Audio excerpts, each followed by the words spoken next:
अस्पताल में दर्ज हुआ है, बहुत सारे घायल लोगों गोली से शामजरगंज की घटना की। लेकिन पुलिस छुपा रहे हैं, कुछ कहते नहीं, सरकार पुलिस कुछ कहते नहीं।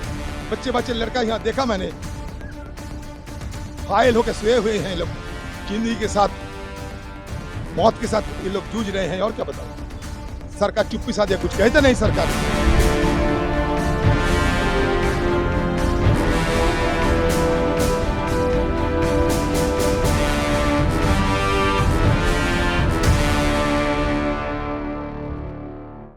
वीरान सड़कें, जले हुए दुकान मकान, पूरी फिजा में भय और दहशत।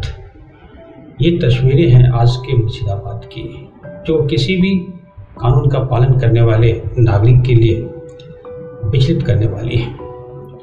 यह वही मुर्शिदाबाद है जो 18वीं शताब्दी के शुरुआत तक बंगाल के नवाब की राजधानी हुआ करती थी। वहाँ की पेंटिंग, वहाँ का सिल्क, वहाँ का आर्ट और कल्चर विदेशियों को भी आकृष्ट करता था। और यही कारण था कि बंगाल के सूबा की राजधानी ढाका की जगह मुर्शिदाबाद बनाई गई थी। 1757 में पलासी के तृतीय युद्ध के बाद जब बंगाल के नवाब हार गए, और वहीं से न केवल पूरे देश में बल्कि मुर्शिदाबाद का भी पतन प्रारंभ हुआ।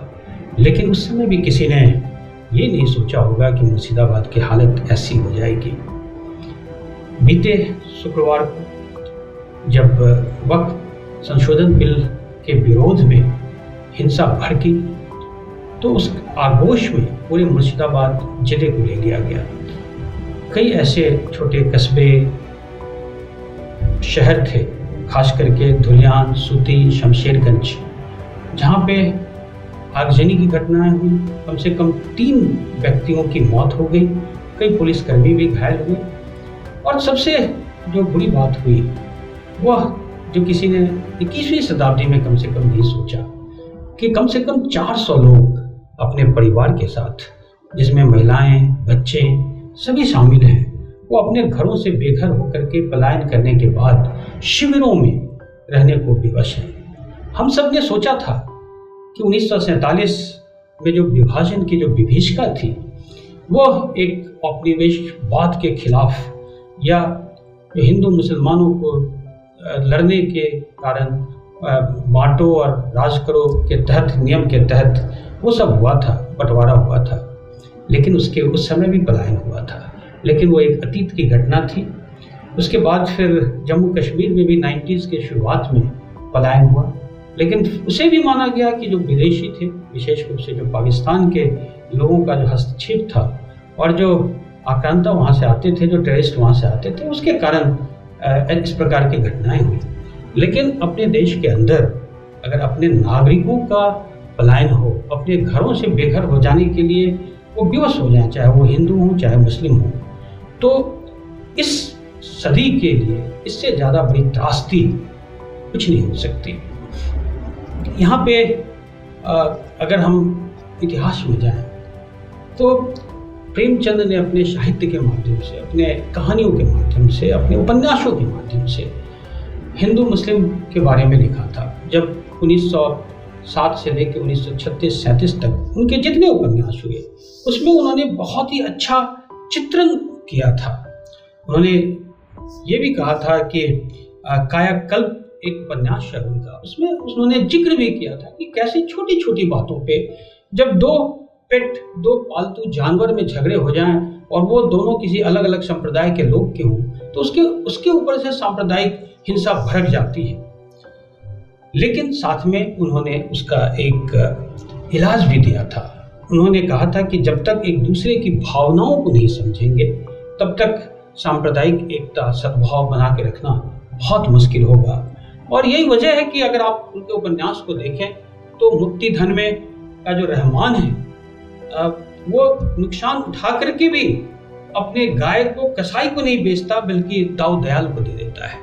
इसी तरह मंदिर और मस्जिद कहानी में चौधरी इतरत अली सांप्रदायिक सद्भाव की प्रतिमूर्ति है।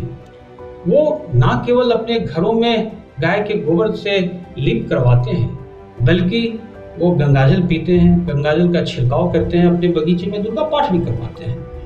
तो वो जो एक आपस में एक दूसरे के त्यौहार मनाने की बातें थी, वो सब खत्म होती जा रही हैं। और ये एक प्रमुख कारण है कि इस प्रकार की स्थिति निर्मित होती है। हिंदू मुस्लिम के बीच जो सांप्रदायिक सद्भाव का माहौल रहता है, उसे बिगाड़ने के कुछ भी कारण हो सकते हैं। वक्फ संशोधन बिल किसी क्षेत्र के विशेष लोगों से जुड़ा हुआ मुद्दा नहीं है। ये संसद के द्वारा पारित किया गया है और ऑलरेडी इसके बारे में सुनवाई माननीय सर्वोच्च न्यायालय में हो रही है। इसका समाधान सड़कों पे मारकाट से नहीं हो सकता, इसका समाधान गली मोहल्ले के झगड़ों से नहीं हो सकता, हिंसा से नहीं हो सकता।